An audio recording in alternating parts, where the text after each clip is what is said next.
এটা ভোট চাওয়ার জন্য এটা বলছে, এইটা হলেই প্রথমে বিজেপি আসতে পারে। মমতা ব্যানার্জির প্লাস পয়েন্ট হয়ে দাঁড়িয়েছে। এরা কেউ কিছু করে আপনি বলুন তো, কিন্তু সেটা কেন্দ্রীয়ভাবে অ্যানাউন্স করা উচিত। স্যার, আপনাকে আজ বাংলায় স্বাগত। সরকার মোটামুটি নোটিশটা এখন দিয়ে দিয়েছে 2022 এবং 2023 স্টেটের জন্য প্রায় 13,500 শূন্য পদের। এটা পুজোর পরে কিন্তু এদের ফর্ম ফিল আপ করানো হবে এবং এদের কিন্তু মোটামুটি ডিসেম্বরের মধ্যে 2022 এবং 2023 স্টেট কিন্তু কমপ্লিট হয়ে যাচ্ছে।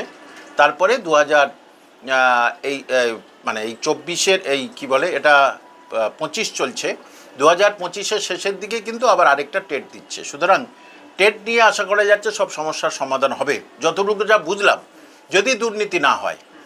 আর SLST 2025 নিয়ে নানা রকম সমস্যায় জর্জরিত হয়ে আছে তারা। তার কারণ হলো যে 10 নাম্বারটা কিভাবে যোগ করবে, যারা 2016 যোগ্য চাকরিহারা সেরকম কোনো অপশান রাখেনি, ওদের যে গেজেটে রাখিনি। এদিকে নতুনরা তারা যে 10 নাম্বার পরে হলে তাদের ভালো, এই নিয়ে এখন এদের মধ্যে নানা রকম দোলাচলে চলেছে। এবং সরকার শেষ পর্যন্ত কি করে, স্কুল সার্ভিস কমিশন শেষ পর্যন্ত কি করে, সেটা এখন দেখার প্রশ্ন। পরিষ্কার করে কলকাতা গেজেটে পরিষ্কার করে উল্লেখ করে দিয়েছে এই 10 নাম্বারটা কিন্তু ইন্টারভিউয়ের সময় যোগ হবে, রিটেনের সময় যোগ হবে, শুধু লিখিত পরীক্ষার নাম্বার এবং একাডেমিক এই দুটো যোগ হবে পরিষ্কার করে। এটা কলকাতা গেজেট তো বলে দিয়েছে।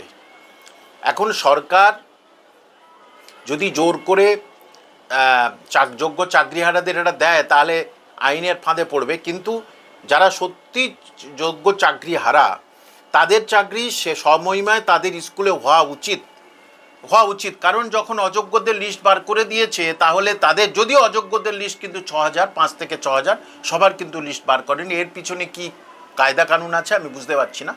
সুতরাং অবশ্যই যোগ্যদের চাকরি ফিরে পাওয়া উচিত বলে আমি মনে করি। এদিকে এতদিন ধরে যারা পরীক্ষা দিতে বসতে পারেনি তাদের জন্য আরও শূন্যপদ বাড়ানোটা উচিত ছিল। বামফ্রন্টের সময় যদি আমি দেখি তাহলে প্রতি বছর ন্যূনতম 8,000 শূন্যপদ হচ্ছে, ঠিক আছে। সর্বোচ্চ শূন্যপদেও ছিল 22,000, অর্থাৎ ব্যালেন্স ছিল কিন্তু 15,000। কারণ বামফ্রন্টের সময় কোনো স্কুল ওঠেনি, কিছু স্কুল তৈরিও হয়েছে, কিন্তু এর সময় তো স্কুল উঠে গেছে এবং কোনো নতুন স্কুল তৈরি হয়নি। তাহলে এই যে 8,000-এর মতো, এখানে তো কোনো শূন্যপদই হচ্ছে না। সুতরাং শূন্যপদ যে খুব কম শূন্যপদ দিয়েছে, এই শূন্যপদ কিন্তু এত বছর পরে এত কম শূন্যপদ কিন্তু আমরা এক্সপেক্ট করি না। এরা তো শিক্ষিত সমাজ। শিক্ষামন্ত্রী তো অকেজো হয়ে গেছে, কারণ যা বলছে